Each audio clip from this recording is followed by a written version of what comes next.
Howdy. So yesterday I saw Everything Must Go. The new Will Ferrell movie. It's not your typical Will Ferrell movie. I'm going to give it a 7. I had an enjoyable time. And I thought for Will Ferrell, I thought it was a nice stretch. And actually it was great for him. He kind of needed this in a way. I wish I could tell you who wrote and directed it. I don't know. I know it came from a short story, excuse me. Not of the same name. It's about a man having a midlife crisis. He gets fired and thrown out of his house on the same day through sheer coincidence. His wife puts everything of his on his lawn. And so he just decides to live on his lawn and try and figure out his life. Stars Will Ferrell. Actually, I can't tell you the people I really want to tell you about. Stars Will Ferrell. Also stars Stephen Root as a neighbor, one of my favorite actors. He isn't in it much, but he is Stephen Root, so it makes me happy. He's always great. Laura Dern is in it. I haven't seen Laura Dern in a while. I forget how beautiful she is. And again, she has a glorified cameo in the film, but she nails it. She's always good. But irritatingly, sadly, I can't tell you the names of who I want to tell you most. And that's one, his other neighbors. The neighbor across the street. Pregnant woman neighbor. I've seen her several times before, but I cannot keep her name in my head. She's very good here.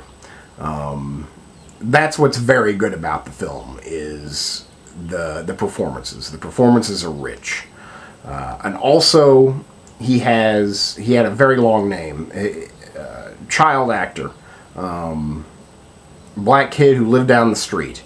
And becomes basically his best friend. Those the three main performances of the film are all fantastic. You know, they're all fantastic. They're all rich. They're all well written. The only reason I think I'm giving this film a 7 and not anything higher is just because I thought it was a little bit too one note.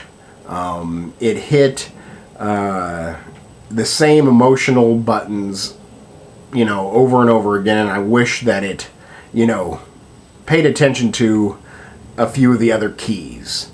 But that's me. I mean, it's a character-driven piece. You know, it demands your attention, and again, your attention, your time to sit there and absorb the message. You know, I sat there at the film mostly like this. You know, for a majority of it. You know, it's very just like heady. You know, you're just like... So it's not exactly thrilling. And it's not funny. I mean, there are some moments of humor, but the humor comes out of sadness, out of darkness, out of anger.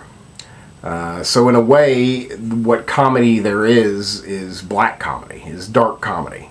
But again, I did chuckle from time to time. But again, I have...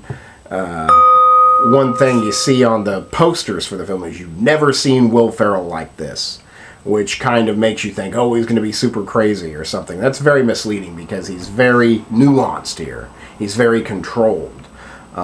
He's very emotional. He's very sad. I don't know if I've ever seen Will Ferrell sad. So that's, you know, makes sense. You've never seen Will Ferrell like this before, which is sad and crying and self-destructive. I did care very much about the characters. I would say that the screenplay is definitely the highlight of the film. It's very rich, very focused on developing relationships between these characters. Even his wife, who we never see, and we only hear once, seems fully realized. So I think that's quite impressive. All the performances are great, and I mean, in fact, it seems like I should give it an 8. But for some reason, again, I just I wanted to feel some other stuff. I wanted to feel some other stuff, and really, I felt sadness a lot. And this is again a man going through an extreme midlife crisis. You just don't want to be where he is. And you know that it's all too possible to be right where he is. I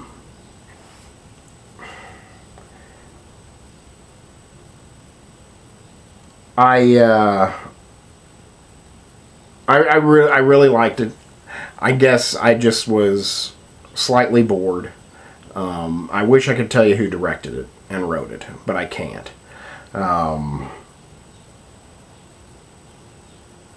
If you're a Will Ferrell fan, definitely see it because, again, Will Ferrell giving a performance you haven't seen before. If you're fans of dramas, see it. I don't think it's incredibly necessary to see on the big screen. I think that's a good divider between 7 and 8. I'd say anything I give an 8, you've got to see it on the big screen. It's necessary. With Everything Must Go, no reason you can't wait for DVD, it's a small, character-driven drama. You can wait for the small screen. But it is heavy, and it is melodramatic at points. So, you may not repeat, I don't know if I'll ever see this again. Because of its heaviness, So, excellent acting, excellent screenplay.